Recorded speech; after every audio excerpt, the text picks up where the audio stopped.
십계명은요, 구원의 조건이 아닙니다.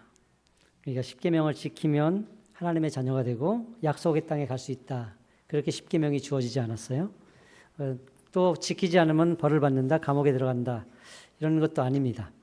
물론 오늘날의 법조항에 본다면은 6계명의 살인, 8계명의 도둑질, 그리고 9계명의 거짓 증언들은 그에 따른 중차대한 형벌은 있죠. 하지만 하나님을 섬기지 않는 것, 1계명이나 그다음에 2계명의 우상을 숭배하는 것, 하나님보다 다른 것을 더 사랑하는 것, 또는 5계명의 부모님을 공경하지 않는 것으로 사법적인 제재를 받지는 않습니다.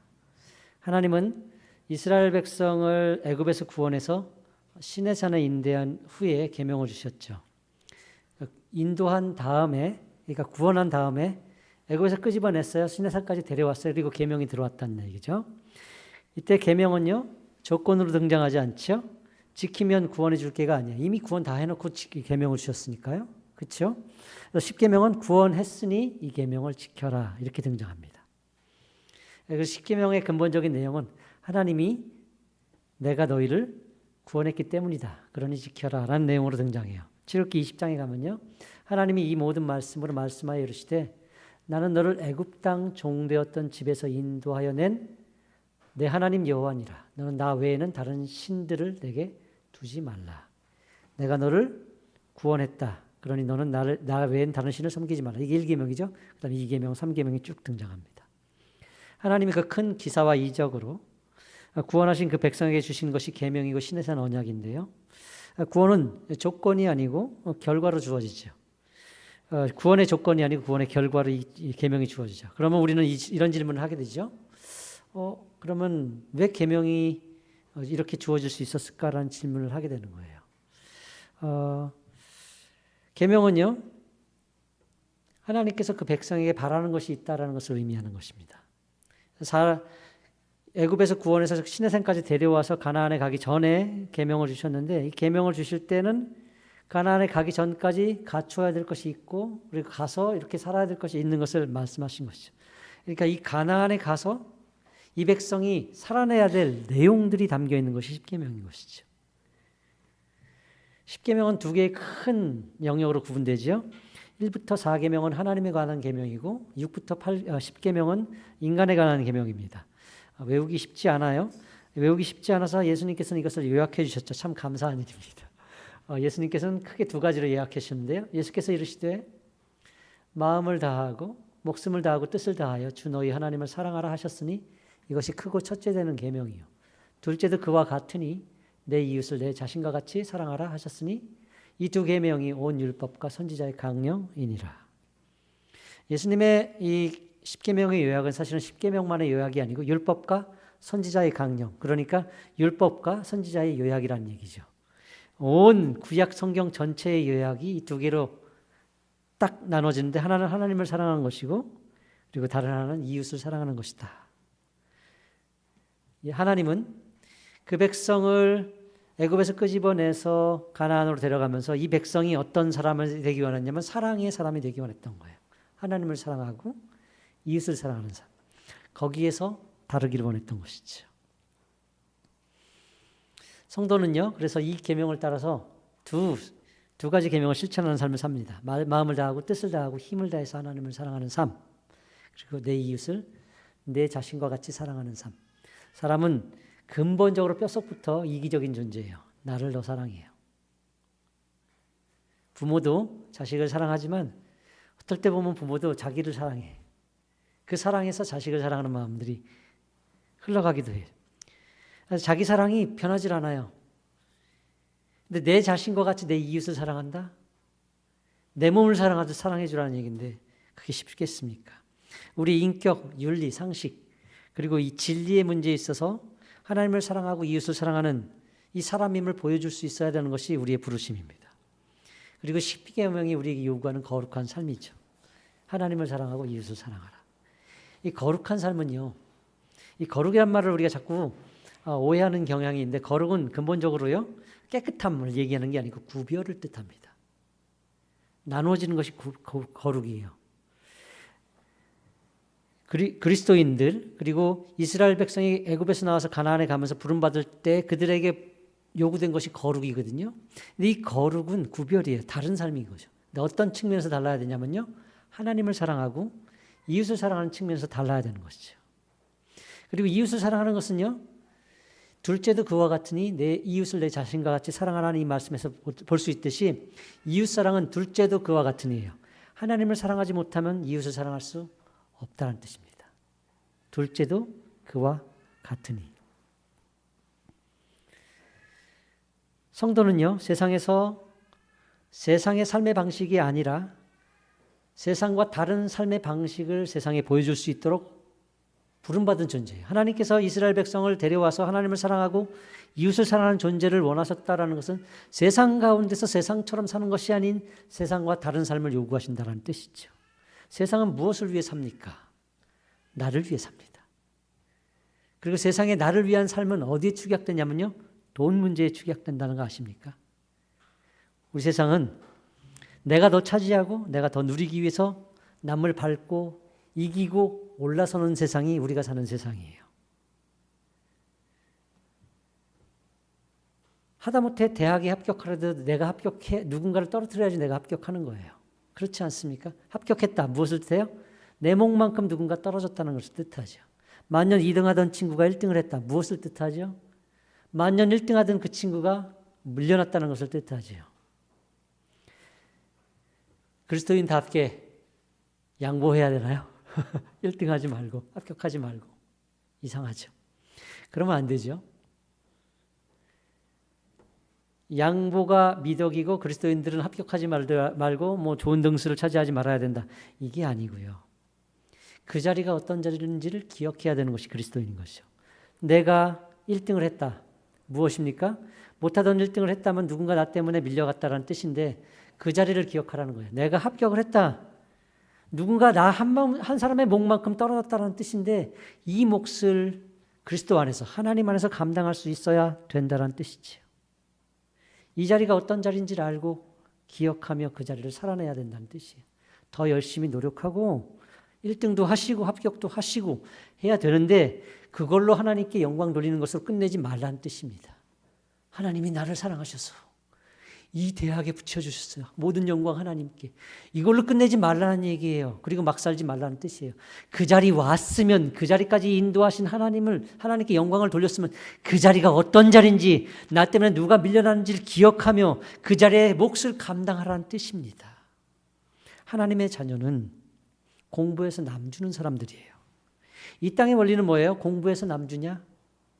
돈 벌어서 남주냐? 출세해서 남주냐? 이런 세상이죠.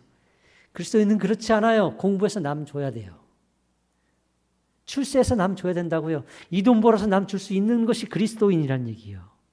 남들 가지 못하는 곳에 갔다면은 그것만으로 만족하지 말고 하나님이 무엇을 위해서 나를 여기까지 부르셨지를 기억하며 어떻게 하나님께 영광을 돌릴 수 있지를 고민하며 살아내야 된다는 뜻이죠. 성도는 무엇을 위해 삽니까? 하나님의 영광, 그것을 위해서 살죠. 그 영광이 어떻게 드러나죠? 하나님 자녀답게 사는 것에서 드러나요. 그 축약이 하나님을 사랑하고 이웃을 사랑하는 것에서 드러난다는 것입니다. 하나님을 사랑하는 것, 하나님의 명령을 따라 이웃을 사랑하는 것, 그렇게 삶으로써 세상과 다르다는 것을 구별해 보여줄 수 있는 것, 이것이 성도예요. 똑같이 그들이 차지하지 못한 것을 그들이 차지하고자 하고 그것을 싸워서 획득했다고 해서 자랑하고 하나님께 영광하면서 이것이 흘러가게 못하게 한다면 우리는 세상과 다를 바가 없는 삶을 살고 있는 것이에요. 그리스도인들은 그렇지 않다는 것이죠. 우리의 인격, 우리의 윤리, 우리의 상식, 우리가 가진 진리라는 것, 그리고 삶의 모든 상황에서 하나님을 사랑하고 이웃을 사랑한다는 것을 보여주는 삶을 살아야 된다는 것이죠. 물론 신앙은요, 도덕은 아닙니다. 도덕적, 누구보다 착하게 살아야 구원받는다. 이게 아니에요. 자꾸 그런 질문을 듣게 돼요. 저렇게 나쁜 사람도 구원받을 수 있어요. 하지만요, 신앙은요, 도덕이 아니지만 도덕을 요구하죠. 거룩, 구별되면요, 다름을 요구한다는 거예요. 남들이 다 그렇게 산다고 해서 예수님을 믿는 사람이 그렇게 살 수는 없지요. 그래서 성도는 다르다는 것을 보여줄 수 있는 것, 이것이 신앙이죠.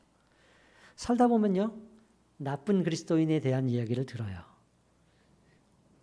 집사님이 어린이집 교사인데 원장 선생님이 아무리 들어도 나빠. 예수님을 믿는다고 하는데 구역 예배는 드리면서 직원들 월급을 안 줘. 졸업식 때 선물 받지 말라고 하면서 자기는 선물을 산처럼 바리바리 받아. 생일 때는 필요 이상의 선물을 요구하고, 어떤 권사님은 어린이집 원장 선생님인데 그 선교회에 나오는 물품들을 선교회 자금을 마련하기 위해서 어린이집에서 그 선생님들한테 지위로 강매를 하는 거죠. 정말 선교회를 돕기 원한다면, 그리고 자기는 남들보다 더 월급을 많이 받는 어린이집 원장님이라면 어린이집 선생님이 얼마나 받아? 그렇죠? 자기 돈으로 사서 선물을 주면서 우리 교회에서 요즘에 이렇게 이 바자회를 나왔어요. 주면 얼마나 좋아요. 하나님의 영광을 위한답시고 믿지 않는 선생님들에게 강매를 하면 어떻게 합니까? 아는 분은요, 사장님이신데 왕년에는 청년회 회장도 했었대요. 지금은 교회를 안 나가지만 어머님이 자기를 위해서 기도한다는 것을 강력하게 믿는데, 세상의 시련과 풍파가 아무리 와도 나는 이것을 이길 줄 믿는데, 믿음 좋지요. 그런데 왜 그렇게 화를 내요? 쓸데없는 것에 직원들을 막 부여잡고요. 이거는 상식도 아닌 것에 화를 내고 분노를 하면서 막 사람팔 만드는 거예요. 직장이 즐겁지 않게 만드는 것이죠. 그러면서 하나님을 자꾸 운운해요. 그러면 어떻게 해요?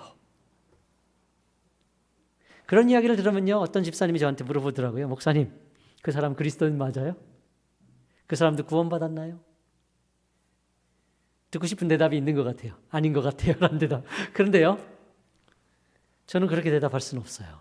구원은 목사의 소관이 아니에요. 하나님의 소관이죠. 모르겠습니다. 구원 받았는지 못 받았는지 모르겠습니다. 제가 예전에 신학교 때 교수님한테, 존경하는 교수님한테 그렇게 질문한 적이 있거든요. 자유주의 신학자들, 성경은 하나님 말씀이 아니다라고 주장하는 자유주의 신학자들도 있어요. 어떻게 그러면서도 신학자라고 할 수 있는지 모르겠는데, 제가 질문했죠. 아무리 생각해도 그분들 구원받은 거 맞냐고. 그분의 대답이 그랬어요. 내가 그 속을 어떻게 알겠어요? 그분도 모르시는 거죠. 구원은 내가 몰라요. 하나님만 아시는 문제죠. 우리의 교회에 와서 앉아있는 이분이 구원받아서 하나님의 자녀로 나와 있는 건지, 착각하고 나와 있는 건지 아무도 몰라요. 그럼에도 불구하고 이분이 구원받은 것이 맞다면, 그런 사람들이 구원받은 것이 맞다면 정말 그분들은 나쁜 그리스도인들이에요. 나쁜 그리스도인들이에요. 로마서에 가면 이런 말씀이 있어요. 기록된 바와 같이 하나님의 이름이 너희 때문에 이방인 중에서 모독을 받는도다. 하나님의 이름이 너희 때문에 이방인 중에서 모독을 받는도다.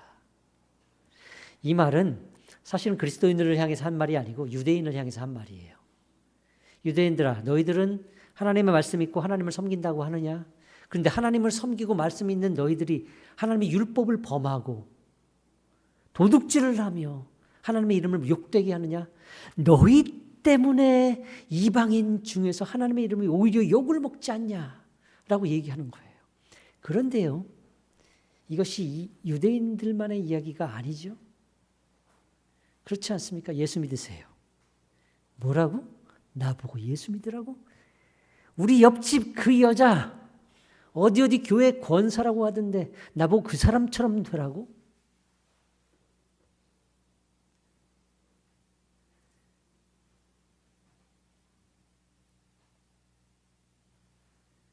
자기 집에서는 아이가 피아노 치면서 소리 시끄럽게 하는데 옆집에서는 개가 짖는다고 와서 막 따져요.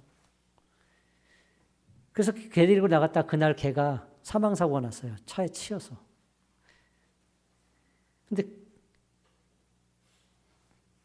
죽은 그 집은 제가 아는 사람들이고 그걸 막 이렇게 했던 그 집은 아주 잘 믿는 교회까지 붙어 있는 신앙인의 집인 거죠. 이러면 안 되는 거 아니에요? 여러분, 너희 때문에 하나님의 이름이 이방인 중에서 모독을 받는도다 되는 거 아닙니까? 성도는요, 근본적으로 세상처럼 살지 않는 존재가 성도예요. 성도는 이해관계를 쫓고 자신만 생각하고 경쟁해서 이겨서 밟고 올라가야지만 되는 것이 세상이지만, 성도는 구원받은 하나님의 자녀로 사는 것이 성도죠. 하나님을 사랑하고 이웃을 내 몸과 같이 사랑하는 것, 이게 성도죠. 원수를 사랑하는 거예요. 핍박하는 자를 위해서 기도하는 거죠. 욕을 할지언정 결국은 축복하는 것이 성도인 거죠. 악을 악으로 갚지 않고 선으로 악을 이기는 것. 오른뺨을 때리면 왼뺨을 대주는 것. 오른뺨은요, 오른손으로 때릴 때 맞는 뺨이 아니에요. 오른손으로 때리면 왼뺨이 맞잖아요. 손등으로 때려야지 오른뺨이 맞지. 이건 치욕스러운 거죠. 그렇게 맞고도 다른 뺨을 대주는 것, 이게 쉽겠습니까? 그렇게 살면요, 우와, 대단한데 할 것 같아요? 얕볼 것 같아요. 저는 개인적으로 얕볼 것 같아요. 오른뺨 때렸더니 왼뺨 대줬더니 다음번에 그냥 다짜고짜 오른뺨 때리고, 야, 왼뺨 또 대봐. 이게 세상 아닙니까? 이렇게 사는 게 가능하겠어요? 근데 하나님은 이런 세상의 삶의 자세를 요구하시잖아요. 어떻게 이렇게 살 수 있냐는 말이에요. 근데 이렇게 사는 삶의 자세를 통해서 드러나는 것이 있기 때문에 요구하시는 거예요. 뭐예요? 우리는 세상의 가치로 살지 않습니다. 세상의 원리로 살지 않습니다라는 것을 드러내 보여주는 거죠. 이렇게 힘들고 비참할지언정 우리의 소망과 우리의 힘은 세상에 있지 않습니다라는 것을 보여주는 거예요. 성도의 모든 필요는 하나님께로부터 옵니다. 지금 이렇게 무시당하고 약한 모습으로 살지는 모르지만 실상 우리의 힘과 우리의 승리는 하나님께 있다는 것을 고백해내는 것, 이것이 다른 것을 요구하는 것이죠. 하나님은 결코 우리의 지금의 이 상황을 억울한 이대로 놔두지 않을 거예요. 언젠간 하나님께서 정의를 베푸실 것이고 승리하게 하실 거예요. 모든 비참한 가운데 있는 하나님의 성도들은 그 비참에서 일어서고 하나님의 승리를 맛보며 그 잔치자리에 앉을 날은 있을 거예요. 하지만 지금 가는 이 과정 가운데는 우리는 주눅들도 있고 정말 비참할 일도 있어요. 무시당하고 약한 모습으로 있어야 될 때도 있다는 것이죠. 그럼에도 불구하고 우리는 참고 인내하며 그를 위해 축복하며 기도하는 자리에 있는 것이죠. 이렇게 살다 보면은 우리에게는요, 우리의 삶의 원리와 가치와 목표와 내용이 세상과 다르다는 것을 드러내 보여주는 날이 생기는 것이죠. 다른 뭐가 달라서 저렇게 행동하지? 라는 고백을 듣게 해낸다는 것이죠. 세상을 살다 보면요, 우리도요, 세상처럼 살고 싶은 소망이 생깁니다. 그렇잖아요. 이 세상에서 그래도 굽신거리진 않게 해주십시오. 아쉬운 소리 하고 살고 싶진 않습니다. 아이는 인서울은 아니더라도 집에서 가까운 곳 학교를 보내고 싶고요. 눈치 보지 않고 하루 세끼 밥 먹고 살고 싶습니다. 눈치 보지 않고 내 집에서 두 다리 쭉 뻗고 잘 수 있도록 해주시기 원합니다. 세상의 주인이신 하나님이 이것조차 못하겠어요? 할 수 있어요. 근데 왜 안 해주실까요? 하나님께 그리 어려운 문제도 아닌데. 그럼에도 불구하고 우리에게 분명한 사실 하나는 뭐냐면요, 우리에게 부족함이 있고 연약함이 있고 약함이 있을지라도 우리는 여전히 다 받은 사람들이라는 얘기예요. 이보다 더한 것을 받아 누리는 존재라는 얘기시죠. 애굽에서 건진받아서 이젠 종이 아니에요. 자유인이죠. 세상은 하나님의 계명을 갖다 줘도 그 계명을 행할 수 있는 실력이나 힘이 없어요. 하나님의 말씀대로 살 수 있는 능력이 없어요. 근본이 안 돼요. 하나님의 말씀대로 살 수 있는 존재는 하나님의 자녀들밖에 없습니다. 성령이 오셔서 그 마음과 그 인생을 주장하셔야만 그 말씀을 따를 수 있다고요. 우리는 그걸 받았다고요. 다르다고요. 원수를 위해서 기도할 수 있는 힘이 있다고요.